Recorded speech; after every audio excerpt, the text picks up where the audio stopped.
पड़ोसन की दिवाली की सफाई करते देख मालती की हड़बड़ाहट बढ़ती जा रही थी। सबने सफाई शुरू कर दी, मैं ही रह गई। बाद में तो और काम पड़ जाएगा।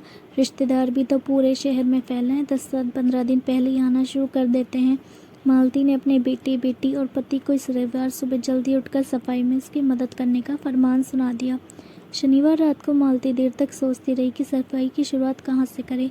साल भर बच्चों के कमरे से, अपने कमरे से और रसोई से जो भी फालतू सामान निकलता है वो सब स्टोर रूम में रख दिया जाता है। ये सोचकर कि इनका क्या करना है बाद में देखेंगे।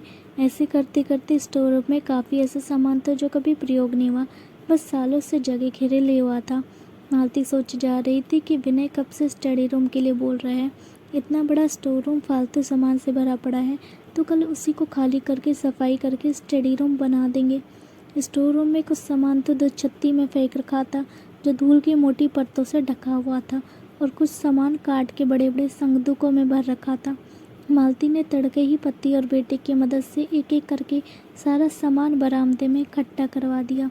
स्टोर रूम खाली हुआ तो मालती लंबी सांस लेते हुए वहाँ सफाई करने लगी। तभी प्रियंका दौड़ती हुई मालती के पास आई। अरे मम्मा देखो, संदूक में ये मिले सॉफ्ट टॉयज। इनमें से मैं खेलती थी ना बचपन में, कितने प्यारे हैं। इन्हें धोकर मैं अपने रूम में सजाऊंगी। और फिर से बरामदे की तरफ दौड़ती हुई गई और पुराने सामान के ढेर में अपना बचपन तलाश करने लगी। ओह माय गॉड, मेरे स्केट्स! पापा देखो, जब मैं 4th में था तब के हैं। विनय ने स्केट्स अपने सीने से ऐसे लगाए मानो किसी प्रेमी को बिछड़ी हुई प्रेमिका मिल गई हो, क्योंकि वो जानता था कि पापा रात 9 बजे ऑफिस टूर से थके आकर घर वापस आए थे। विनय के अगले दिन से स्केट्स ट्रेनिंग शुरू होनी थी, तो पापा ने जूते भी नहीं उतारे थे। तुरंत बाजार जाकर पहले विनय को स्केट्स लाए। विनय भी स्केट्स कमरे में रख कर दौड़ता हुआ वापस सामान के ढेर के पास पहुंच गया। थोड़ी ही देर में मालती के पति को भी कुछ खास मिल गया और वो उसे थामे हुए अपने कमरे की तरफ चल दिए।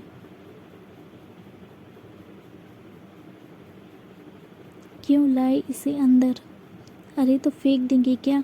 कितनी यादें जुड़ी हैं इसके साथ। पता है तुमको, पूरे मोहल्ले में उस वक्त सिर्फ हमारा टीवी हुआ करता था। आसपास के सब लोग देखने आते थे और माँ चौधराइन बनी पूरा घमंड दर्शाती हुई इठलाती थी। 2 टांगे ही तो टूट गई, जुड़वा कर इसे बैठक में माँ बाबूजी की याद में सजा देते हैं। कहते हुए मालती के पति 4 टांगों वाले पुराने टीवी पर अपना दुलार लुटाते हुए सफाई में लग गए। उनकी आंखों में उभर आई चमक ऐसी प्रतीत हो रही थी मानो वर्षों बाद माँ बाबूजी मिल गए हों।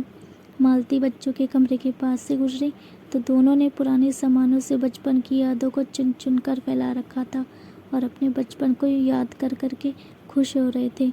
देखिए, प्लास्टिक का फ़ोन, इसमें बटन दबाने से गाना बजता था, चल छैया छैया छैया। और ये पिंक कलर का बारबी स्कूल बैग, पता है मुझे बस पिंक कलर ही चाहिए होता था, है ना मम्मी? ये किचन सेट देख, मम्मी से सब्जी मांगकर छोटे छोटे बर्तन में डालकर बनाने की एक्टिंग करती थी। रख लगते हैं, इंस्टा स्टोरी में डालेंगे। ये देख, मेरे नन्नू से बॉक्सिंग ग्लव्स कितने क्यूट हैं। जब मैं बहुत छोटा था तब पापा ने दिलाई थी। जब मेरे बच्चे हो जाएंगे तब उनको दिखाऊंगा। बच्चों को बचपन की यादों में गोता लगाते हुए देख मालती के चेहरे में मुस्कुराहट फैल जाती है। मालती भी बरामदे में संदूक खोल के बैठ गई, ये सोचकर कि जितना हो सकेगा आज फालतू सामान बाहर कर देगी। एक एक करके सामान निकालना शुरू कर दिया। थके हुए चेहरे में अनायासी मुस्कुराहट छाने लगी। बहुत कुछ बीता हुआ याद अपने आने लगा। क्रोशिया के बने कितने ही table cloth, T TV cover अभी भी खूबसूरत लग रहे थे। रंग बिरंगे धागों से कड़ी हुई कितनी ही बेडशीट सालों से एक ही तेबे में पड़ी हुई थी, जिन्हें कभी अपनी अड़ोस पड़ोस की सखियों के साथ धूप में बैठकर बनाए थे। सिर्फ धागों को ही नहीं गूंथा था, बल्कि धागों के साथ हजारों मनोभावों को भी गूंथा था। मशीन से बना लुभाने वाला सामान बाजार में क्या आया, ये ओल्ड फैशन बनाकर संदूकों में कैद होते चले गए।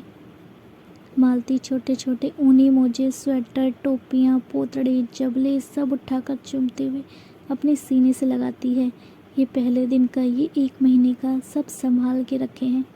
जब मेरे बच्चों के बच्चे होंगे तो सबसे पहले अपने मम्मी पापा के बचपन के ही कपड़े तो पहनेंगे, मन में बुदबुदाते हुए वापस संभाल कर रख लेती है।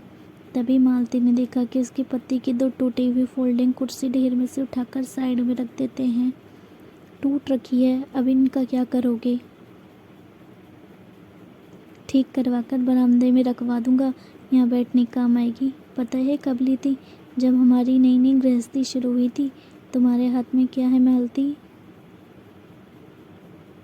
तुम्हारा दिया पहला उपहार बनारसी साड़ी, जब तुम शादी के तुरंत बाद ऑफिस के टूर से बनारस गए थे तब लाए थे। लाओ कमरे में रखाता हूँ, शाम को पहन कर दिखाना, गजरा ले आऊँगा उस दिन की तरह ही। मालती को शरारती अंदाज में छेड़े रहते उसके पति की तभी बेटी ने हाथ से साड़ी खींच ली। वाओ मम्मा, ये आजकल दोबारा फैशन में है। आपको पता है पुरानी साड़ियों में से बहुत कुछ यूनिक सा बन जाता है। और भी निकाल कर दे दो, मैं इसको पहन कर देखती हूँ। मालती और उसके पति बेटी को देखकर हंसने लगे।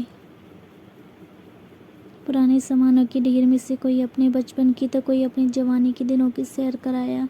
किसी को अपने बिछड़ी याद आए तो किसी को अपने गुजरे जमाने। ये बस्ती होती तो निर्जीव है, परंतु जिस प्यार और अपनेपन से हम इन्हें घर लाते हैं या बनाते हैं, वो प्यार उन्हें हमेशा सजीव रखता है।